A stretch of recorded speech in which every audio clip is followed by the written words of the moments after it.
I am Baxter Montgomery, 34 years old, and the oldest son of Richard Montgomery. Growing up in a middle-class family in Portland, Oregon, with my younger brother Mason, taught me a lot about family dynamics. What I never expected was that a simple family dinner would explode into an ultimatum that would change everything. My father made his expectations crystal clear. I must work myself to exhaustion while my brother lives for free, or I would be out of the family. Before I tell you how I walked away from my family and what happened after, let me know where you are watching from, and hit that like button if you have ever had to stand up for yourself against unfair treatment. Growing up in Portland was mostly a positive experience. My father, Richard Montgomery, was the embodiment of the American dream. He started his construction business with just a pickup truck, a toolbox, and a relentless work ethic that became the cornerstone of our family values. Montgomery Construction grew from a one-man operation into a respected local company that employed 20 people by the time I was in high school. My mother, Eleanor, had been a dedicated nurse when she met my father. After Mason was born, she made the decision to become a stay-at-home mom. She poured her heart into raising us and supporting my father as he built his business. Our home was modest but comfortable, and the message was always clear: hard work, responsibility, and family loyalty were everything. Mason and I were only 3 years apart, and in our early childhood we were inseparable. I have fond memories of building forts in the backyard, riding bikes through the neighborhood, and defending each other from playground bullies. But as we entered our teenage years, the differences between us became more pronounced. I was always the more serious one. School came naturally to me, and I threw myself into academics and sports with the same intensity I saw in my father at work. By 16, I was captain of the debate team, maintained a 4.0 GPA, and played varsity baseball. My father would proudly introduce me to his business associates, saying, "This is my son Baxter. He is going places." Mason, on the other hand, struggled. Schoolwork was difficult for him, and rather than push through, he would often give up. His grades were mediocre at best, and he cycled through different sports and activities without committing to any of them. Instead of addressing these issues, my parents, especially my father, would make excuses for him. "Mason is just creative," my mother would say. "He sees the world differently." "Not everyone is cut out for academics," my father would add. "He will find his path eventually." What bothered me was not that they supported Mason through his struggles. That was what good parents should do. What bothered me was the double standard. When I brought home an A-, my father would ask, "What happened to the plus?" When Mason brought home a C, there would be celebration like he had won a Nobel Prize. The summer I turned 16, my father decided it was time for me to learn the family business from the ground up. While my friends were hanging out at the mall or the lake, I was hauling lumber cleaning job sites and learning how to read blueprints. The work was exhausting, but I took pride in it, just as my father had taught me. "This is how you build character," he would tell me, as we drove home covered in sawdust and sweat. "This is how you become a man." Mason, meanwhile, spent his summers playing video games and hanging out with friends. When he turned 16, I expected him to join me at the construction company, but my father never pushed the issue. "Your brother is not like you," he explained when I asked about it. "He needs time to figure things out." College continued this pattern. I secured a partial scholarship to the University of Oregon to study business, but it still was not enough to cover all expenses.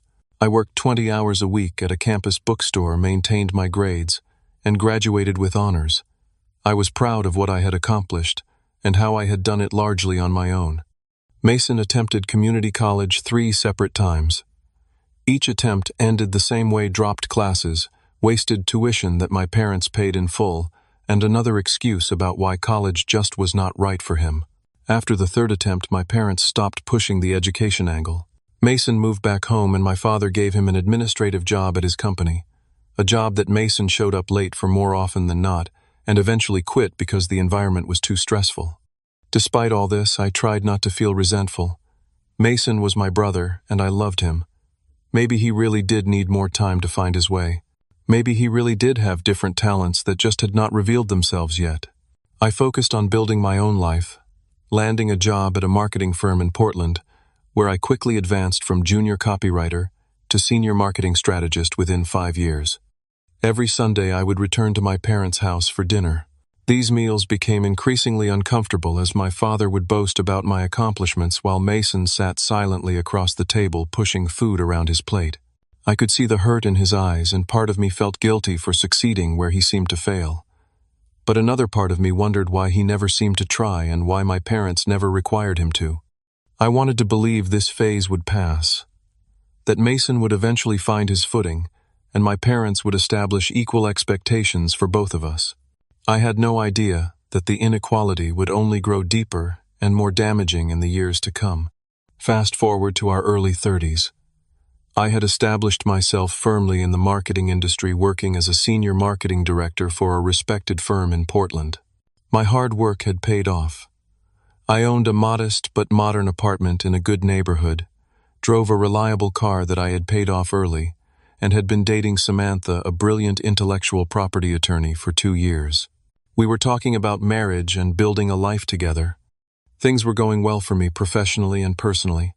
Mason, at 31, was still drifting. In the past decade, he had held 7 different jobs, none lasting longer than 8 months. His resume read like a tour of Portland's service industry: barista, server, sales associate, dog walker, rideshare driver, warehouse worker, and most recently assistant at a gym that closed down during the pandemic. Each job ended for a different reason: a conflict with management schedule, inflexibility, toxic workplace culture, or simply boredom. His personal life mirrored the instability of his career. He had cycled through relationships, never maintaining one long enough to become serious. He had lived in 5 different apartments, each time breaking the lease early and forfeiting security deposits. And after each setback, the pattern was the same. Mason would show up at our parents' doorstep, suitcase in hand, and they would welcome him with open arms. "It is just temporary," they would assure me when I expressed concern. "He just needs to get back on his feet." But temporary had stretched into years. Mason had been living in our parents' basement for the past 14 months with no sign of leaving. He contributed nothing to household expenses despite my father's business doing well, and my mother having taken a part-time position at a local clinic to keep herself busy. The inequality became impossible to ignore when my father called me one Friday evening as I was finishing up work. "Baxter," he said, his voice tense with stress, "I need your help. 2 of my crew leaders quit this week, and I have 3 major projects that need to be completed by the end of the month. I know you have your marketing job, but I need someone I can trust to help oversee these projects on the weekends." I was taken aback. "Dad, I work 50 hours a week already. Weekends are the only time I have with Samantha and to take care of my own life." "This is an emergency," he insisted. "Family has to step up in emergencies." I thought about Mason literally living in the house with no job and nothing but free time. "What about Mason? Can he help?" There was a pause. "Your brother is not in a good place right now. He is dealing with some anxiety issues. I cannot put this kind of pressure on him." The irony was not lost on me. Mason was too fragile to be asked to work, but I was expected to sacrifice my limited free time despite having a demanding full-time job. Still, I reluctantly agreed. Family was family, and my father rarely asked for help. For the next 2 months, I spent every Saturday and Sunday at construction sites, managing crews, dealing with suppliers, and solving problems. The work was exhausting, and my relationship with Samantha became strained as our quality time together disappeared. Meanwhile, Mason spent his days playing video games in the basement or going out with friends who somehow never helped him find employment. One Sunday evening, after a particularly grueling day solving a major issue with a concrete pour, I arrived at my parents' house for the weekly family dinner. I was exhausted, my back aching from being on my feet for 12 hours. As I walked in, I found Mason lounging on the couch, controller in hand, the same place he had been when I left that morning. "Rough day?" he asked casually, not even pausing his game. I bit my tongue and headed to the kitchen where my mother was preparing dinner. "Mason has been in the same spot all day," I observed quietly. My mother gave me a look of warning. "He applied for a job online yesterday. He is trying Baxter." One job application. Wow. The sarcasm slipped out before I could stop it. "Not everyone is like you," she said, a familiar refrain. Mason struggles with motivation. The more we push, the more he pulls away. During dinner, my father talked about the progress on the projects I had been helping with. Baxter has been a godsend these past weekends, he announced. A natural leader just like his old man. I watched Mason shrink in his chair, and despite my frustration, I felt a pang of sympathy. It cannot be easy to constantly live in someone's shadow. But then my father continued. I need you again next weekend, Baxter. The Jefferson project is behind schedule. I put down my fork. Dad, I cannot do this anymore. I have my own job, my own life. I have barely seen Samantha in weeks. We all have to make sacrifices, he replied dismissively. Do we? I asked, looking pointedly at Mason. All of us. An uncomfortable silence fell over the table. My mother jumped in with a change of subject, and the moment passed, but the inequality remained. Later that night, I vented to Samantha over the phone. It is like they live in an alternate reality, I said. They expect everything from me and nothing from him. It is not fair to you, Samantha agreed. And honestly, it is not fair to Mason either. They are not helping him by shielding him from responsibility. I know I sighed. But what can I do? They are my parents. This is my family. Sometimes loving someone means setting boundaries, she said gently. You are enabling this situation as much as they are by going along with it. Her words stuck with me, but I was not ready to rock the boat. Not yet. The pattern of inequality had become so familiar that despite my resentment, it was easier to maintain the status quo than to challenge it. But events were about to force my hand, bringing the simmering tension to a full boil. The call came on a Tuesday afternoon. I was in the middle of presenting a campaign proposal to a major client when my phone vibrated repeatedly in my pocket. Normally, I would never check my phone during a meeting, but the persistence of the calls concerned me. Excusing myself briefly, I stepped out to see 5 missed calls from my mother. My stomach dropped. Mom, what is wrong? It is your father, she said, her voice shaking. He is in the hospital. He had a heart attack at work. The next hours were a blur.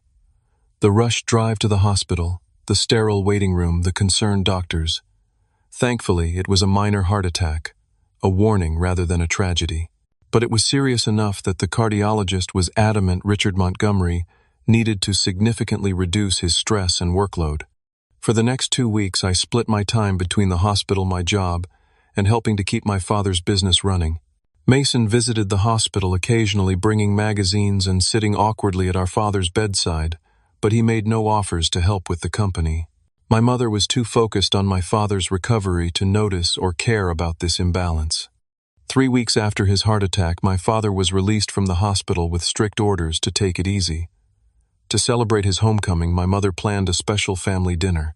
I arrived early to help prepare while Mason emerged from the basement, just as the food was being put on the table.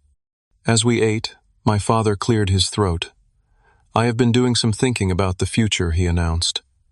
This health scare has been a wake-up call. I cannot run the business the way I used to. We all nodded. This was not surprising. So I have made some decisions, he continued. I am going to semi-retire.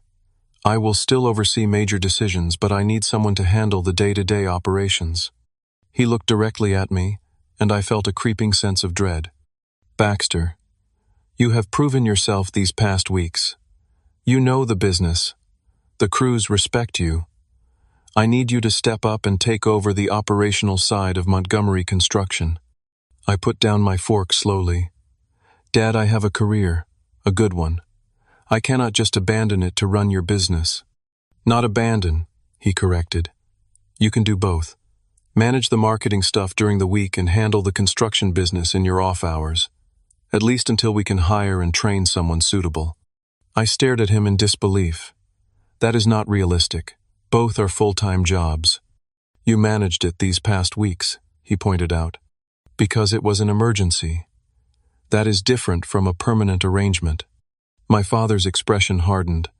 This is family, Baxter. Family comes first. I glanced at Mason, who was studying his plate, intently avoiding eye contact. What about Mason? He lives here. He does not have a job. Why not train him to run the business? My father waved dismissively. Your brother is not cut out for that kind of pressure. And I am. On top of my existing career. You have always been the responsible one, my father said, as if this was a compliment rather than a life sentence. So I am being punished for being responsible, I said quietly. My mother jumped in. Nobody is punishing you, honey. We are just asking for your help during a difficult time. You are asking me to work 2 full-time jobs indefinitely, while Mason contributes nothing, I clarified. How is that fair? Life is not fair, my father snapped. I built this business from nothing to provide for this family. The least you could do is help preserve it. I have been helping, I reminded him. For months. But this is different. You are asking me to sacrifice my career, my relationship, my life, while expecting nothing from Mason. Your brother has his own challenges, my mother said defensively. We all have challenges, I countered. That does not mean we get to opt out of responsibility. My father's face was reddening dangerous given his condition. This is not a negotiation, Baxter. Either you step up for this family, or you are not part of it anymore. The table fell silent. Even my mother looked shocked. Richard, she said softly, you do not mean that. I do, he insisted, glaring at me. I am not asking for the impossible. I am asking for loyalty. I looked around the table. My father face flushed with anger. My mother eyes pleading for peace. Mason still examining his plate as if it contained the secrets of the universe. And something inside me, something that had been bending for years, finally broke. I need some air, I said, pushing back from the table. I walked out to the back porch and took deep breaths of the cool evening air, trying to process what had just happened. My own father had threatened to disown me for refusing to work myself to exhaustion, while my brother coasted through life without consequences. My phone buzzed. A text from Samantha. How's dinner going? I called her instead of texting back. When she answered, I recounted the conversation, my voice shaking despite my efforts to remain calm. He cannot be serious, she said when I finished. He seemed pretty serious to me. What are you going to do? I stared up at the stars, visible now that I was away from the city lights. I do not know. I love my parents. I love my job. I do not want to choose. But he is making you choose, Samantha pointed out, and it is not really a choice at all. He is asking you to sacrifice everything, while asking nothing of Mason. Maybe I should just do it temporarily, I said already, knowing it was a bad idea, just until he finds someone else. And how long will that take? Months, years. You know they will keep moving the goalposts, Bax. They always do. She was right. This was a pattern, not an isolated incident. If I gave in now, nothing would change. The inequality would persist, perhaps worsen. I would resent my family more with each passing day, and they would never understand why. That night I barely slept. I kept replaying my father's ultimatum in my mind. By morning I knew what I had to do, but the knowledge brought no peace, only a heavy resignation and the certainty that whatever choice I made, something valuable would be lost. The next day I called my parents and arranged to meet them that evening. I needed to deliver my decision in person. I spent the day at work distracted, running through what I would say, how I would say it. By the time I pulled into my parents' driveway, my hands were sweating on the steering wheel despite the cool temperature. My mother answered the door, her smile strained. Your father is in the living room, she said quietly. I noticed Mason was conspicuously absent, probably hiding in the basement, avoiding the conflict he knew was coming. My father sat in his recliner, looking smaller somehow than he had before his heart attack. The medical scare had aged him, but his expression was as stubborn as ever. Have you thought about what we discussed? He asked without preamble. I sat down across from him, meeting his gaze directly. I have, and I cannot do what you are asking. His jaw tightened. Cannot or will not. Both, I admitted. I cannot manage 2 full-time jobs without destroying my health and my relationship, and I will not accept being held to a completely different standard than Mason. This is not about your brother, my father said dismissively. It is absolutely about Mason, I countered. It is about the fact that you have expected everything from me and nothing from him for our entire lives. It is about the double standard that has defined our family dynamic for as long as I can remember. My mother, who had been hovering in the doorway, came to sit beside my father. We have never treated you unfairly, Baxter. I laughed, but there was no humor in it. Mom, do you remember when I got a B+ in advanced chemistry? and Dad lectured me for an hour about applying myself. The same semester Mason failed basic algebra, and you both decided he just was not a math person. That is how it has always been. Your brother has different strengths, she insisted. What strengths? Name one thing you have ever required him to excel at. One standard you have held him to. Her silence was answer enough. Look, I said, softening my tone. I love you both. I love Mason. But this situation is not healthy for any of us. I cannot sacrifice my life to prop up a business while he contributes nothing. And frankly, continuing to shield him from responsibility is hurting him, not helping him. My father leaned forward, his voice dangerously quiet. So that is it. When your family needs you most, you are just going to walk away. I am not walking away from my family, I clarified. I am refusing to accept unfair treatment. There is a difference. Not to me, he said coldly. Either you help with the business, or you are not my son anymore. The words hit like a physical blow. Even my mother gasped. Richard, stop it, she pleaded. But he shook his head. I mean it. This family has always been about loyalty and sacrifice. If Baxter cannot understand that, then he has no place here. I stood slowly, a strange calm settling over me despite the storm of emotions inside. Then I guess I have no place here. Baxter, please. My mother began, tears filling her eyes. I am sorry, Mom. I love you, but I cannot live like this anymore. I walked to the door, half expecting, half hoping that my father would call me back, that he would realize the enormity of what he was doing. But the house remained silent behind me as I got into my car and drove away. The next weeks were the hardest of my life. Silence from my family felt like a physical absence, a phantom limb I kept reaching for, only to find it gone. I threw myself into work, staying late at the office to avoid going home to an empty apartment. Samantha was my rock, listening patiently as I cycled through anger, grief, and doubt. Did I do the right thing? I asked her one night 3 weeks after the confrontation. Only you can answer that, she said. But ask yourself this. If you had given in, would anything have changed? Or would you just be delaying the inevitable while making yourself miserable? She was right. The pattern was too entrenched, the inequality too fundamental to our family dynamic.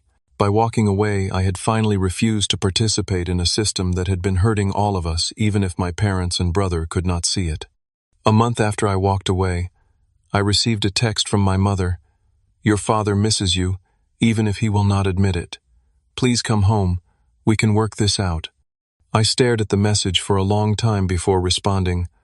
I love you, Mom, but I cannot come back unless things change. Really change. She did not reply. I learned through mutual friends that Mason had indeed been installed in some role at the construction company despite having no experience or qualifications. Apparently my father had decided that if I would not step up, he would force Mason to do so. I could have told him it would not work. You cannot force responsibility on someone who has never had to develop it, but no one was asking for my opinion anymore. Instead, I focused on what I could control. I worked hard at my marketing job, earning a promotion to executive director. Samantha and I grew closer through the crisis, our relationship strengthening in the fire of adversity. And slowly I began to heal from the pain of my family's rejection, learning to build a life that was not defined by their expectations or approval. The silence stretched to 3 months. I missed Sunday dinners, holiday, planning the small rituals of family life. But I did not miss the constant pressure, the unfair expectations, the nagging sense that nothing I did would ever be enough. For the first time in my adult life, I was living on my own terms, and despite the pain, there was freedom in that. I had no way of knowing that the situation was about to change dramatically, that my family's world was collapsing in my absence, and that soon they would be forced to confront the consequences of years of unequal treatment and enabling behavior. 3 months and 2 weeks after I walked away from my family, my phone rang with a number I did not recognize. I almost let it go to voicemail. Spam calls were common, but something made me answer. Baxter Montgomery. The voice was familiar but unexpected. Yes, who is this? It is Harold Wilson, your father's business partner. Harold had been with my father nearly from the beginning of Montgomery Construction. A master carpenter with a head for numbers, he had helped turn my father's one-man operation into a legitimate business. I had always respected him. "Harold, it has been a while. How are you?" "Not good, son. Not good at all." His voice was heavy with worry.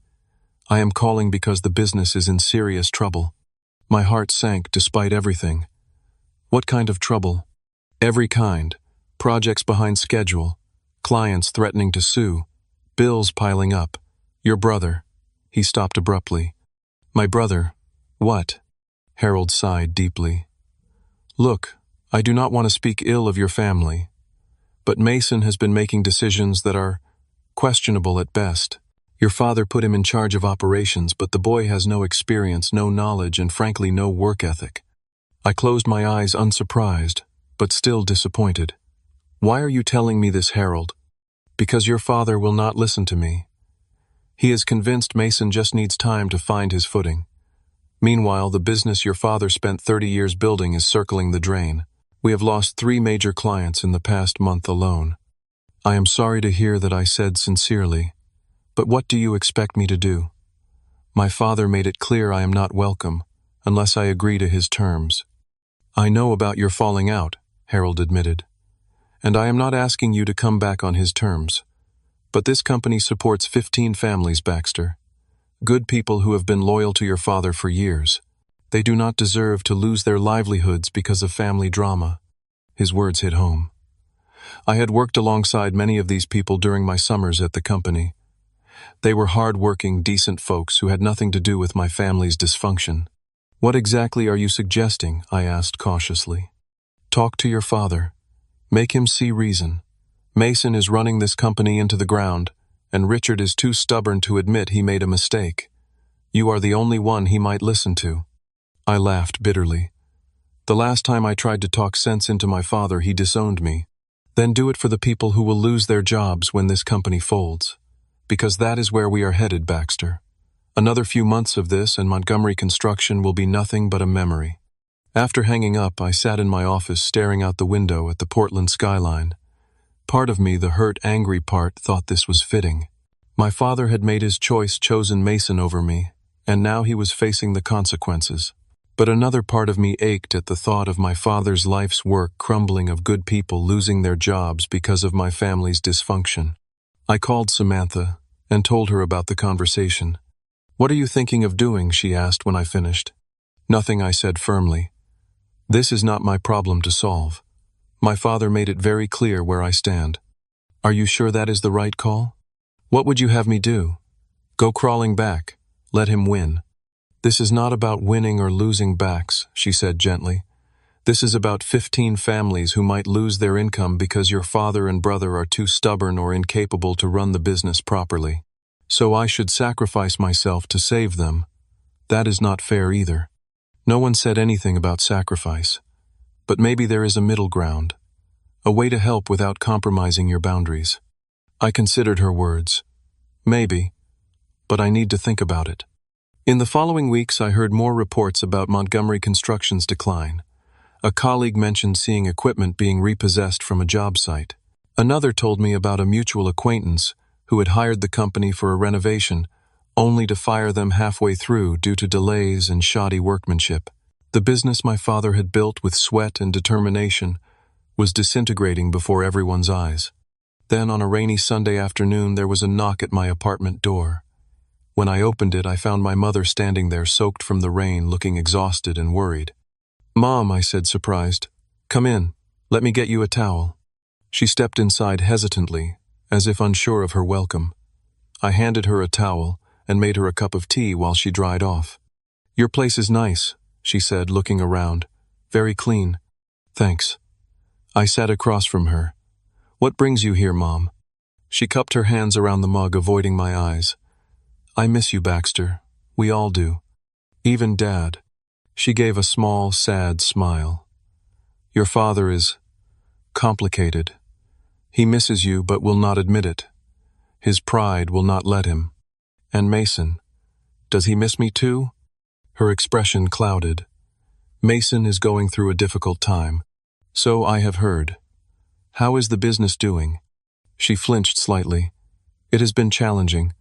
Your father is still not at full strength after his heart attack, and Mason is learning." From what I hear, the business is falling apart, Mom. Harold called me. Harold should mind his own business, she said sharply, then immediately looked contrite. I am sorry. Things have been stressful. I can imagine. I leaned forward. Mom, why are you really here? She fidgeted with her mug. I told you. I miss you. And nothing. Can a mother not visit her son without an ulterior motive? Normally, yes, but given how things ended and the current situation, I find it hard to believe you just happened to stop by. Tears filled her eyes. Everything is such a mess, Baxter. The business is struggling. Your father is stressed, which is terrible for his heart. Mason is. Mason is not handling the pressure well. What does that mean? She hesitated. He has been making some questionable decisions, buying new equipment we cannot afford, hiring friends who have no construction experience, missing important meetings with clients. Sounds like Mason, I said, unable to keep the bitterness from my voice. He is trying, she insisted the familiar refrain. He just was not prepared for this level of responsibility. No one ever prepared him for any level of responsibility, Mom. That is the problem. She looked down, unable to refute this truth. Your father would never admit this, but we need your help, Baxter. The business is everything to him, if it fails. And there it was, the real reason for her visit. Not because they missed me or recognized the unfairness of their treatment, but because they needed me to clean up the mess they had created. I cannot fix this, Mom, I said gently, even if I wanted to. You could advise. Help guide Mason, just until things stabilize. I shook my head. Dad disowned me. He said I was not his son anymore. And now you want me to come back and rescue the business from the son he chose. How is that fair to me? Life is not always fair, she said, echoing my father's words from that fateful night. No, it is not, I agreed. But I get to choose whether I participate in the unfairness, and I choose not to. She wiped away tears. So you will just let everything your father built collapse? Out of spite. Not spite, Mom. Self-respect. Dad made his choice. Now he has to live with it. So do you. So does Mason. She left shortly after our conversation unresolved. As I watched her car pull away, I felt a mixture of guilt and resolve. I had not caused this situation. I had merely refused to enable it any longer. And while part of me ached to help to fix things as I always had, I knew that doing so would only perpetuate the cycle that had brought us to this point. Little did I know that the worst was yet to come, that the full collapse of my family's world was imminent, and that soon they would be forced to face the consequences of years of unequal treatment in ways none of us could have anticipated. 6 months after I walked away from my family, I was in the middle of a presentation when my phone buzzed repeatedly in my pocket. Remembering the last time this had happened, when my father had his heart attack, I excused myself as soon as I could and checked my messages. 5 missed calls from my mother, followed by a text that made my blood run cold. Your father is in the hospital again. Much worse this time. Please come. I rushed to the hospital, my mind racing with possibilities, all of them bad. When I arrived, my mother was in the waiting room, looking years older than when I had last seen her. She rose unsteadily when she saw me. Baxter, she said, her voice breaking as she embraced me. Thank you for coming. What happened? I asked, guiding her back to her seat. Another heart attack. Massive this time. He was at the office reviewing some paperwork when he collapsed. If Harold had not been there, she trailed off, unable to finish the thought. Is he going to be okay? They are not sure yet. He is in surgery now. She gripped my hand. Baxter, there is something else you need to know. The gravity in her voice alarmed me. What is it? The business. It is finished. Your father filed for bankruptcy last week. And Mason. She broke off, covering her face. What about Mason? She looked up, her eyes red-rimmed and hollow. He is gone. He emptied the business accounts 3 days ago and disappeared. Almost $50,000. I sat back, stunned. Even knowing Mason's history of irresponsibility, I had never imagined he would stoop to theft. Have you called the police? She shook her head. Your father refused. He said he would not have his son arrested no matter what he had done. The irony was almost too much to bear. My father would disown me for refusing to work 2 jobs, but he would protect Mason even after he had stolen from the family business. Where is Mason now? We do not know. He is not answering his phone. His room is cleared out. She twisted her wedding ring anxiously. I keep thinking he will come back once he realizes what he has done, but we both knew better. Mason had never faced consequences for his actions. Why would he start now? We sat in silence for a while, the magnitude of the situation sinking in. The business was bankrupt. Mason had stolen what little was left and vanished. And now my father was fighting for his life, his dreams in ruins. Hours later, a doctor approached us. "Mrs. Montgomery, your husband is out of surgery. He is stable, but it was a close call. The next 48 hours will be critical." My mother sagged with relief. "Can we see him?" "Briefly. He is heavily sedated." We followed the doctor to the ICU, where my father lay connected to various machines, looking frail and vulnerable in a way I had never seen before. My mother went immediately to his side, taking his hand, whispering words of comfort. I hung back, unsure of my place in this moment. To my surprise, my father's eyes fluttered open. He looked first at my mother, then his gaze shifted to me. Recognition dawned, followed by something that looked like shame. "Baxter," he said, his voice barely audible. I stepped closer. "Hey, Dad. Save your strength." He shook his head slightly. "Need to talk. To you." "Later," I said. "When you are stronger." "May not be. A later." His breathing was labored. I was wrong. 3 simple words I had never expected to hear from Richard Montgomery, a man whose stubborn pride had defined him for as long as I could remember. "It is okay, Dad. Just rest now." "No," he insisted. "Need you. To know. Should have listened. Should have. Seen what was happening." A tear slipped from the corner of his eye. "I failed. Failed both my sons." My throat tightened. "We can talk about this when you are better." But he continued, determined to say his piece. "Always easier. To push you. Knew you could take it. Mason, I thought I was helping him. I was wrong." The doctor returned, then frowning at my father's agitation. "That is enough for now. Mr. Montgomery needs rest."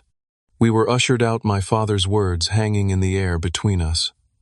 My mother and I returned to the waiting room, both lost in our thoughts. "He has been like that since the bankruptcy," she said finally, filled with regret, seeing things clearly for the first time. "It should not have taken all this," I said quietly. "No," she agreed. "It should not have. We were blind, Baxter. So blind. We thought we were protecting Mason, but we were crippling him. And we took you for granted because you were strong." It was the closest thing to an apology I had received, and I accepted it for what it was. What happens now, with the business bankrupt and the house? "We will lose the house," she confirmed. "The mortgage was refinanced to prop up the business. We cannot make the payments." "Where will you go?" "I do not know." She looked defeated. "We have a little savings. Enough for a small apartment, maybe." "And Mason?" She shook her head. "I do not know that either. If he comes back, things will be different. They have to be."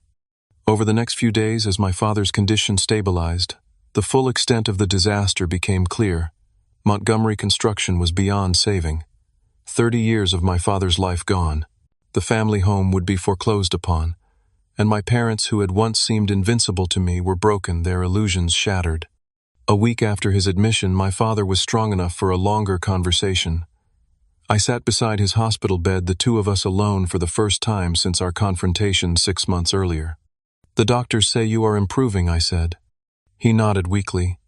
"Physically, maybe. That is what matters right now." "No," he disagreed. "What matters is that I fix what I can while I still have time." He took a labored breath. "I was wrong, Baxter. About everything. The way I treated you. The way I favored Mason. All of it." I had waited years to hear these words, but now that they had come, I found no satisfaction in them. "It is water under the bridge, Dad.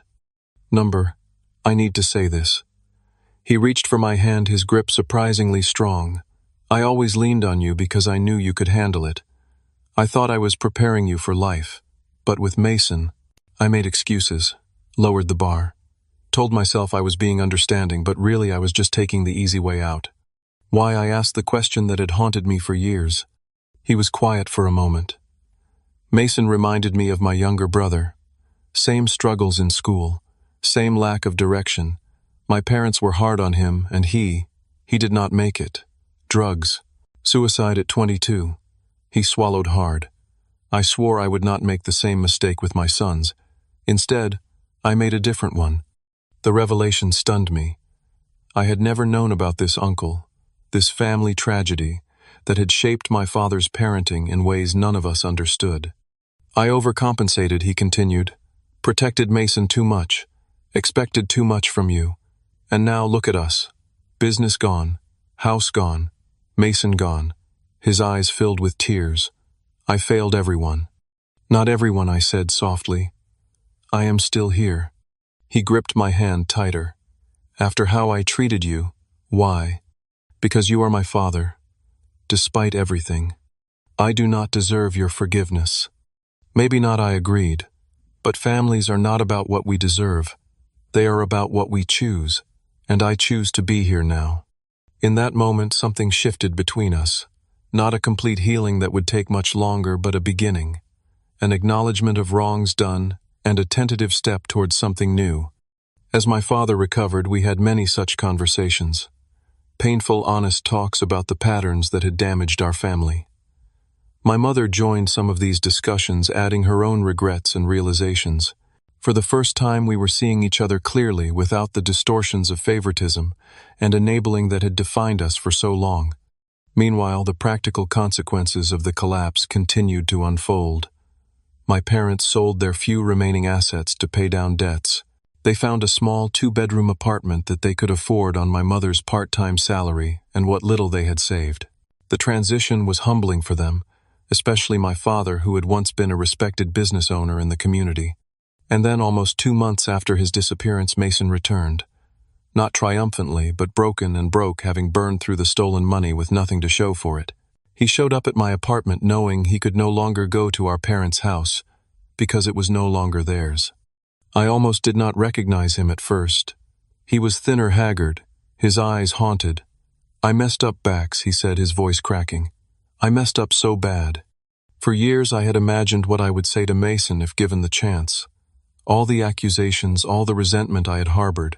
But looking at him now, I felt only sadness for the man who had never been given the chance to grow up. Yes, you did. I agreed, not sugarcoating it. But now you have a choice. Keep running or face what you have done and try to make it right. How, he asked, desperation in his voice. How do I make this right? One step at a time, I said. Starting with Mom and Dad. The reunion between Mason and our parents was not the tearful, joyous scene it might once have been. There was love, yes, but also anger, disappointment, and hard truths that could no longer be avoided. My father, still recovering but growing stronger, did something I had never seen him do with Mason. He held him accountable. We love you, he told Mason, but what you did was wrong, criminal, and there will be consequences. Mason agreed to repay what he had stolen, though we all knew it would take years.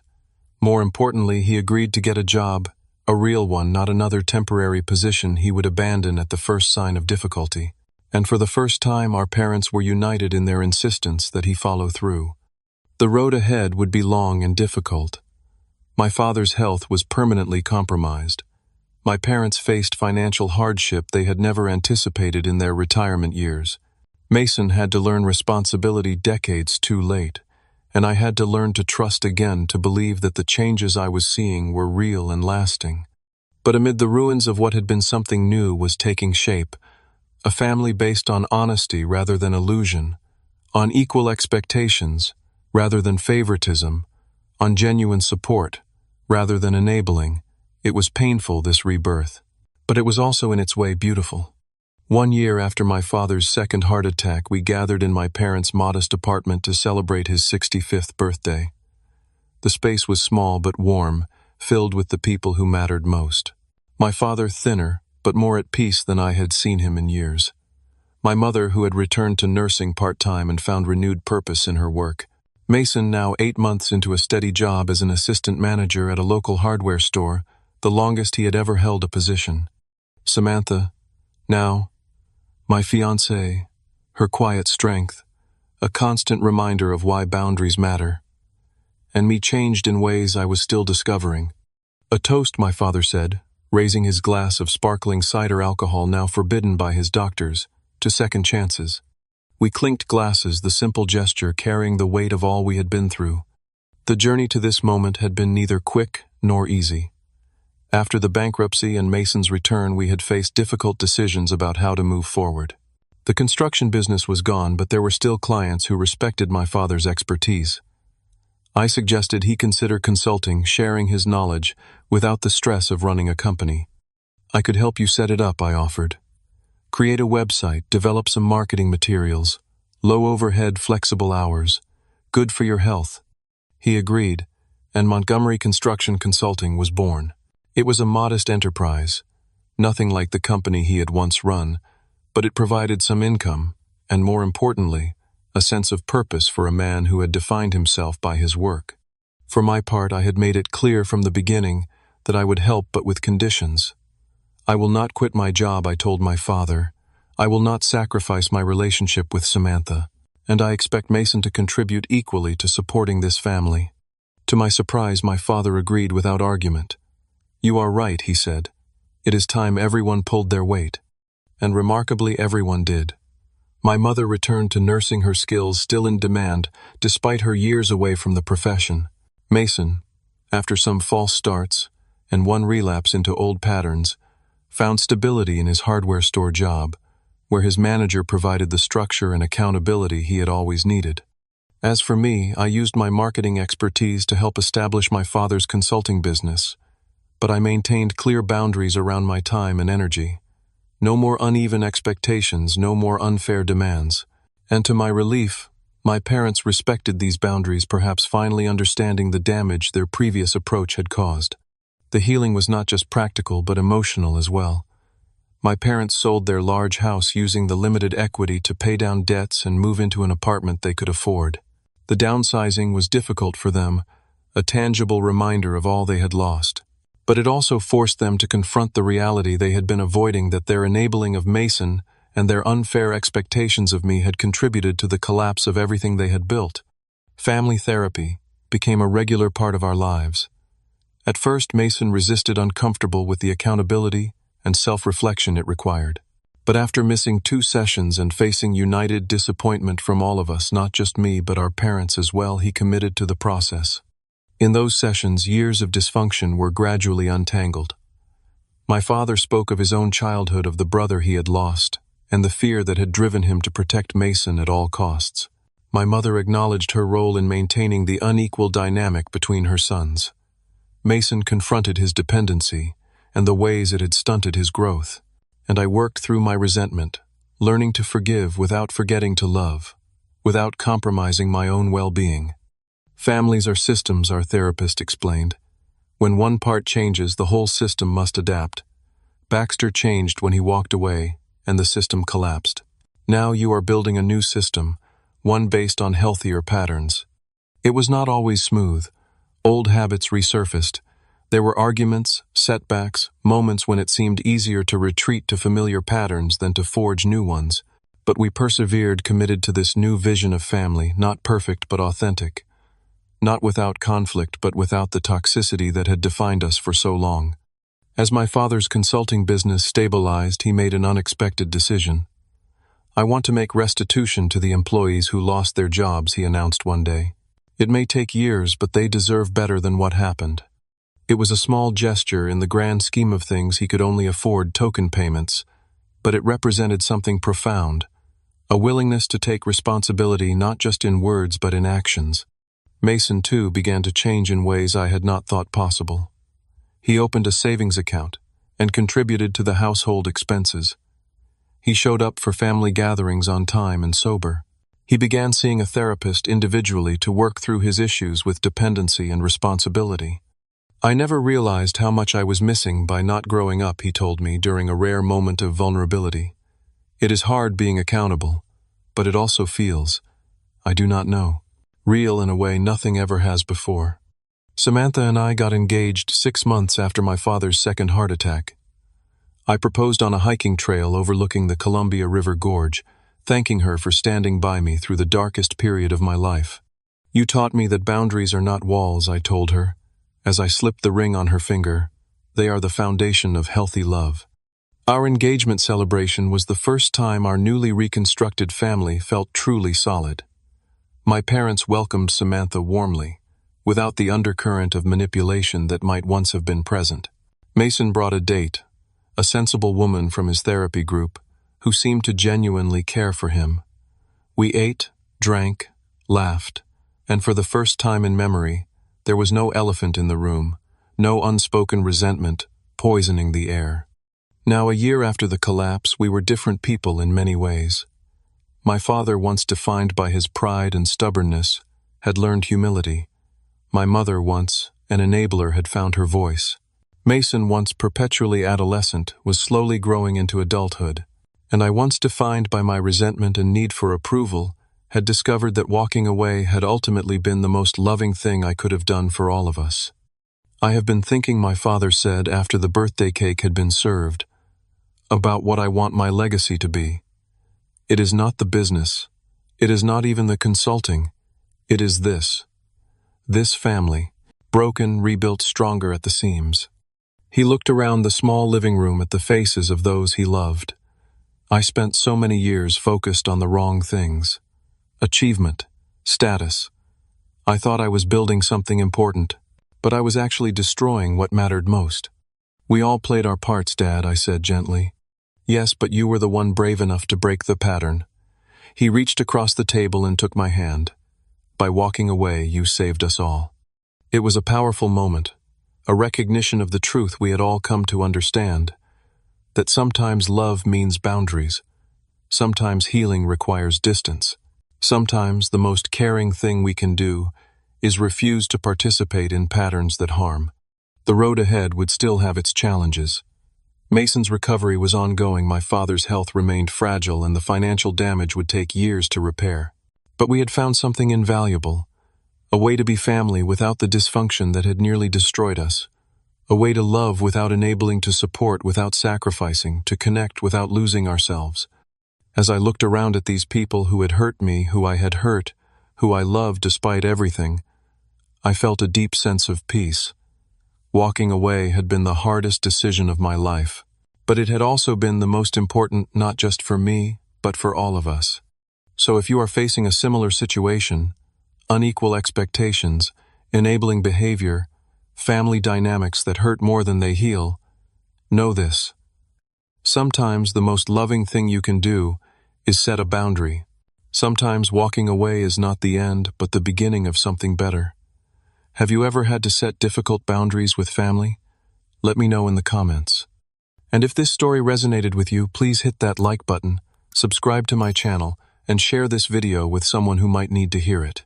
Thank you for listening, and remember, true family is built on mutual respect, not sacrifice or enabling.